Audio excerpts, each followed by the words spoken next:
Hi guys, it's Chloe and welcome back to my channel.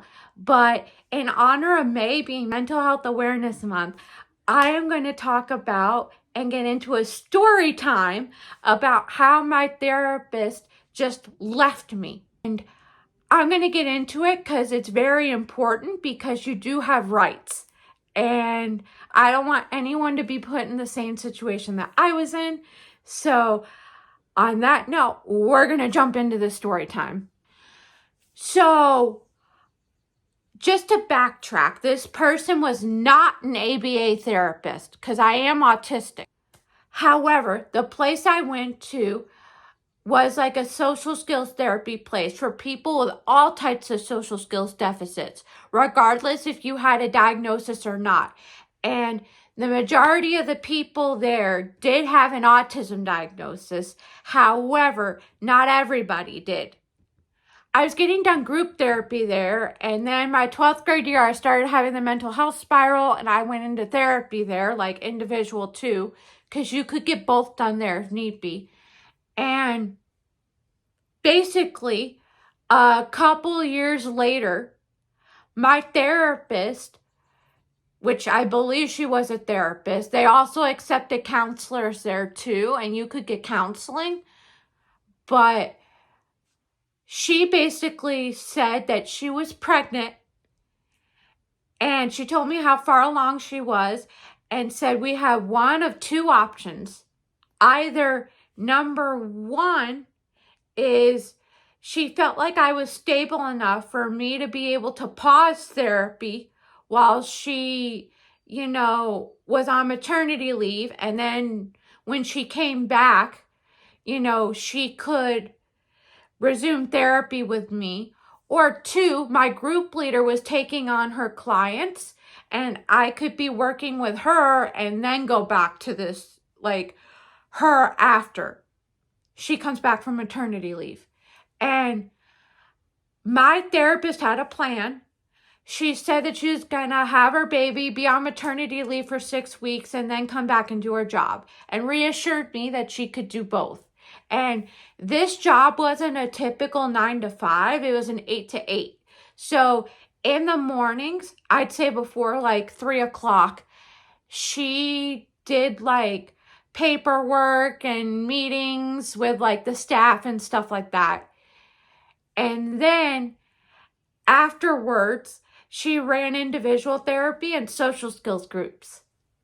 And then when it came time for her to have her baby, around that time, my group leader contacted my mom and said that my therapist's baby came 2 weeks early. And therefore, I was starting therapy with this person 2 weeks early. I was fine with that. And I ended up meeting with her.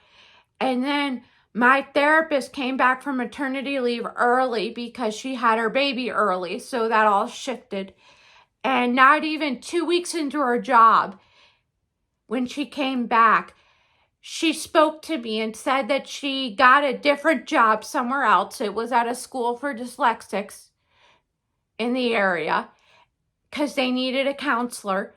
And she said that we'd have a month to spend together before she ended up leaving. During that time, myself and my parents had asked her if there was anyone else in the practice that I could see. And she said that she tried to transfer me over to the person that runs the facility to see if he knew of anyone. And he basically didn't, reach out to us, even though we had asked a couple of times.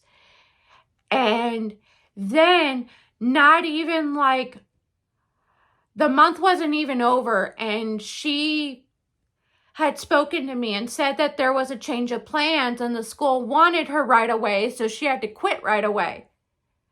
And basically, I found it sus because this was in like end of May, so school had already let out.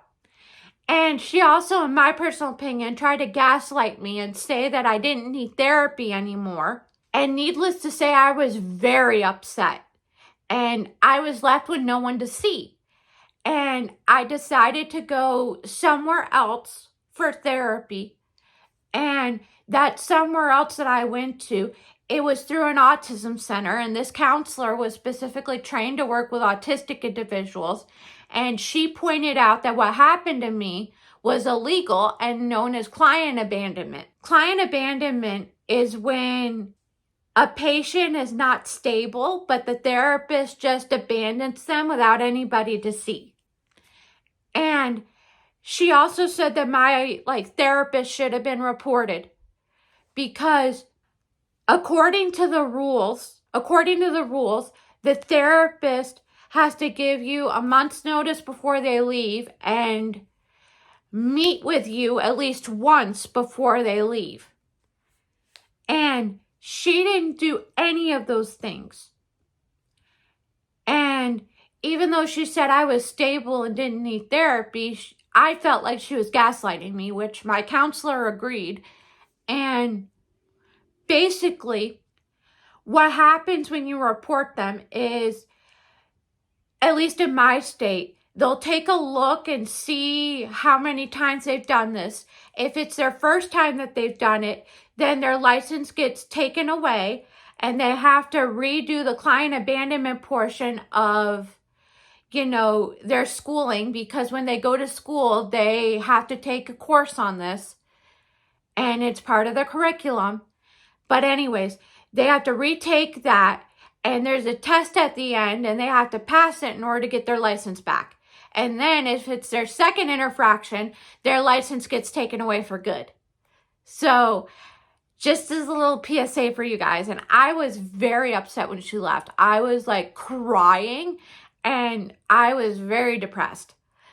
Not to the point where I could have gone to a mental health facility, but it was tough because I liked her back then. I don't now. And it's not just because she abandoned me. There were other things that I'm now seeing that didn't make her a very good therapist. But anyways, another story for another day. But I just wanted to make you guys aware during Mental Health Awareness Month that that kind of stuff happens.